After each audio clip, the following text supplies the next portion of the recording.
نے عمران احمد نیازی کے خلاف 2017 میں دائر کیا تھا، جس میں عمران نیازی کے خلاف ایک ہتک عزت کا دعویٰ دائر کیا گیا۔ عمران احمد نیازی نے اس وقت ایک جھوٹا الزام لگایا کہ میاں شہباز شریف نے ان کو پاناما کیس واپس لینے کے لیے 10 ارب روپے آفر کیے ہیں۔ آج اس کیس میں میرے پر جرح ہوئی اور میں نے کورٹ کے روبرو تمام سوالات کے جواب دیے کہ اس جھوٹے من گھڑت بے بنیاد بیان سے جو عمران احمد نیازی نے 2017 میں دیا، اس سے نہ صرف شہباز شریف صاحب کی ساکھ کو متاثر کرنے کی کوشش کی، بلکہ ایک جھوٹا پروپیگنڈا کیا جو تمام اخبارات میں شائع ہوا، جو مختلف ٹی وی پروگرامز کے اندر اس کو دہرایا گیا، اور اس میں ان الزامات کی بنیاد پر سیاست کی گئی۔ تو یہ جھوٹے الزامات، اس کا جواب دینا ہوگا۔ دیکھیے، پہلے ہی بہت ساری عدالتوں میں جو ہتک عزت کے دعوے ہوئے تھے، میں نے پچھلی مرتبہ بھی ذکر کیا کہ ایک بیرون ملک بیٹھا شخص، اس کے خلاف لندن کی عدالت نے بھی ایک آرڈر پاس کیا اور اس کو جھوٹا قرار دیا۔ اس نے پاک فوج پہ، اداروں پہ الزامات لگائے جو جھوٹے ثابت ہوئے لندن کی عدالت میں، اور اس کو نہ صرف ہرجانہ دینا پڑا بلکہ جتنا کورٹ کے اخراجات تھے وہ بھی ادا کرنے پڑے ہیں۔ ایک سرٹیفائیڈ جھوٹا ڈکلیئر ہوا، ملک سے باہر بیٹھا تحریک انصاف کا ایک کارکن، ایک شخص جو دن رات پاکستان کے خلاف پروپیگنڈا میں مصروف عمل ہے۔ اسی طرح اکانومسٹ لندن کا ایک بہت ہی مایہ ناز، بہت ہی معروف جریدہ ہے، جس کے اندر اوون بینٹ جونز ایک بڑے معروف صحافی، انہوں نے کل ایک سٹوری شائع کی کہ عمران احمد نیازی کے جتنے فیصلے ہیں وہ کمپٹنس کی بنیاد پہ، گورننس کی بنیاد پہ، ملک کے بہترین مفاد میں نہیں ہوتے تھے، وہ ایک روحانیت کا لبادہ اوڑے ان کی اہلیہ اثر انداز ہوتی تھی سرکاری فیصلوں کے اوپر۔ وہ بتاتی تھیں کہ کون سی تعیناتی کہاں ہوگی، کون سے ملک کے ساتھ اچھے تعلقات ہوں گے، کس ملک کے ساتھ تھوڑا سا ریزرو تعلقات رکھنے ہیں، اور یہ تمام معاملہ جو روحانیت کے لبادے میں تھا، یہ باقاعدہ سپرسٹیشن کی بنیاد پہ، لفظ یوز ہوا ہے سپرسٹیشن، تو یہ باقاعدہ ایک ان کی اپنا ایک روحانیت کا آئیڈیا تھا جس کے تحت یہ فیصلے کیے جاتے تھے، اور یہ تمام فیصلوں پر وہ نہ صرف اثر انداز ہوتی تھیں بلکہ وہ انشور کرتی تھی کہ یہ ہر فیصلہ اس پر عمل درآمد ہو۔ تو یہ آج کے دور میں بھی اس طرح کی سپرسٹیشنز کرنا، اس طرح کے معاملات کرنا جن کا لاجک کے ساتھ، ریزننگ کے ساتھ، اور پولیٹکس ایک آرٹ ہے جس کے اندر آپ کو ایکسپرٹ اوپینین چاہیے ہوتا ہے۔ فارن پالیسی کے ایکسپرٹس ہوتے ہیں، وہ آپ کو بتاتے ہیں کہ فارن پالیسی میں آگے کیسے بڑھنا ہے۔ اکانومی کے ایکسپرٹس ہوتے ہیں، وہ آپ کو بتاتے ہیں کہ اکانومی میں آگے کیسے بڑھنا ہے، اور ہر فیلڈ کا ایک اسپیشلسٹ ہوتا ہے۔ مگر لندن کے جریدے نے یہ کہا ہے کہ یہ ایکسپرٹ کو نہیں پوچھتے تھے، نہ فارن پالیسی میں، نہ اکانومی کے حوالے سے، نہ ڈومیسٹک پالیسی کے حوالے سے، اور نہ ہی ملک کو آگے لے کے جانے کے حوالے سے۔ یہ تمام تر فیصلے ان کی اہلیہ بتاتی تھیں، بشرا بی بی، کہ یہ فیصلے کس بنیاد پہ کرنے ہیں، اور اس بنیاد پہ آپ نے دیکھا بزدار کو وزیر اعلیٰ لگایا گیا۔ اس بنیاد پہ آپ نے دیکھا کہ بہت بہت اہم فیصلے اس ملک کے، جن کا تعلق ملک کی سالمیت، ملک کی آگے بڑھنے سے تھا، ملک کی ترقی کے ساتھ تھا، وہ تمام فیصلے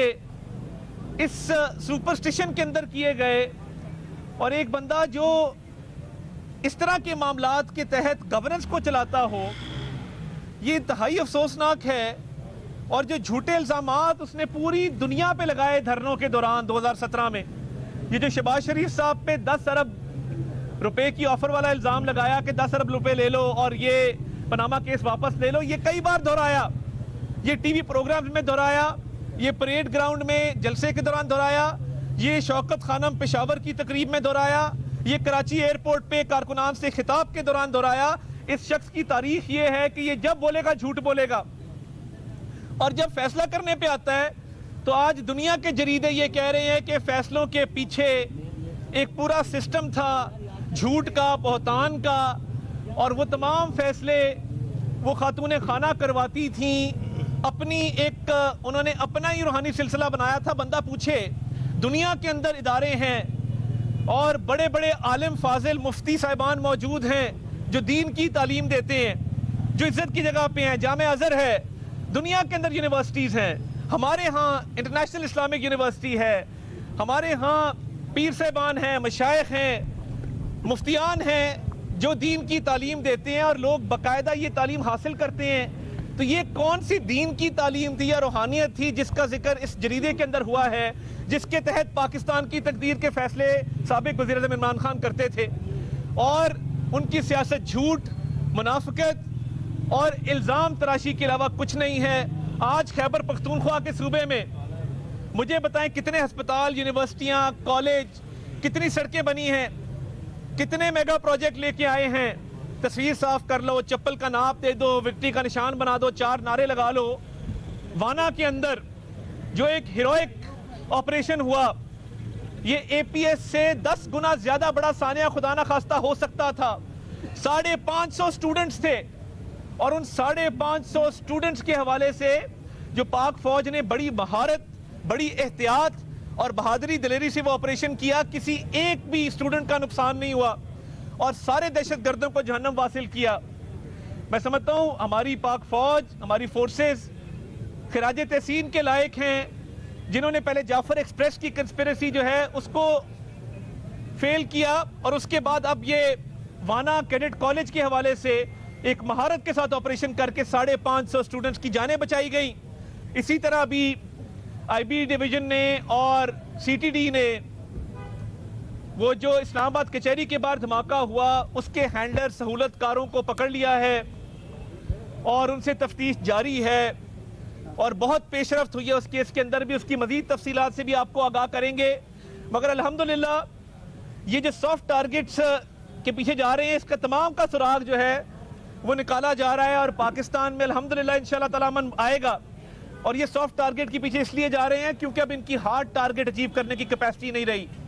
تو یہ اس لیے اس طرح کی حرکتیں کر رہے ہیں. مگر ہماری سیکیورٹی محفوظ ہاتھوں میں ہے, اور میں ایک بار پھر سری لنکن گورنمنٹ کا, سری لنکن کرکٹ ٹیم کا, ان کی مینجمنٹ کا, ان کے ہائی کمشنر کا شکریہ ادا کرتا ہوں. کل ہائی کمشنر میرے ساتھ تھے رات کے میچ کے اوپر, اور قوم کو بھی مبارک, وزیر اعظم نے بھی دی, بابر اعظم نے سینچری سکور کی, ٹیم نے بڑی اچھی پرفارمنس دی. سری لنکن ہائی کمشنر کا میں نے خود شکریہ ادا کیا. اس میں ڈپلومیٹک چینلز بھی استعمال ہوئے, اور میں سمجھتا ہوں کہ جس طریقے سے وزیر اعظم نے رول پلے کیا, محسن نقوی صاحب اس پر لگے رہے, ہائی کمشنر سے ملاقاتیں کی, فیلڈ مارشل سید عاصم منیر نے ان کے ہاں بات کی, ان کے جو ڈیفنس فورسز کے ہیڈ ہیں ان سے. تو یہ ایک ٹیم ورک کے تحت کرکٹ اس ملک کے اندر الحمدللہ جاری و ساری ہے اور محفوظ طریقے سے جاری رہے گا. ہم اس موقع پہ زمبابوے کی کرکٹ ٹیم جو پاکستان میں ٹرائی اینگولر سیریز کھیلنے آئی ہے ان کا بھی شکریہ ادا کرتے ہیں,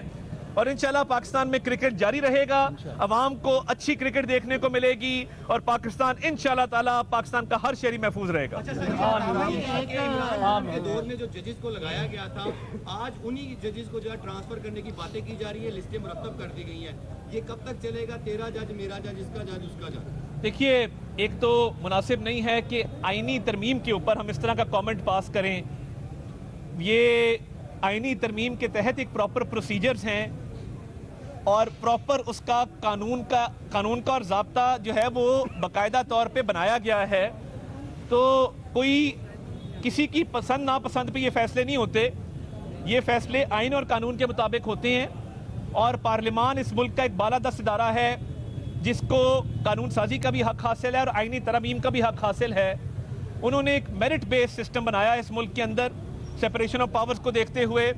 جوڈیشری کے رول کو دیکھتے ہوئے, پارلیمان کے رول کو دیکھتے ہوئے. تو یہ ایسی کوئی بات نہیں ہے, اور جو بھی تقرریاں ہو رہی ہیں وہ لیگل کمپٹنس پہ, وہ آبجیکٹیوٹی پہ, اور مکمل طور پہ وہ میرٹ کے اوپر ہوں گی. کسی کی ذاتی ناپسند کا یہ معاملہ قطعاً نہیں ہوگا. بتائیے گا کہ بیرون ملک کچھ خاص بیٹھ کے یہ سوشل میڈیا پہ پراپوگنڈا کر رہے ہیں کہ فرد واحد کے لیے 27ویں ترمیم کی گئی, اس پہ آپ کا کیا موقع؟ دیکھیے, میں سمجھتا ہوں کہ یہ جنگ جیتنے کے بعد, اور اللہ تعالیٰ نے پاکستان کو جو عزت دی پوری دنیا میں, پاکستان کو لوگ اب سلام کرتے ہیں, پاکستانی پاسپورٹ کو عزت دیتے ہیں, پاکستانی شہریوں کو عزت مل رہی ہے. ایک جنگ ہم جیتے ہیں تو وہ اس پہ تنقید کون کرتا ہے؟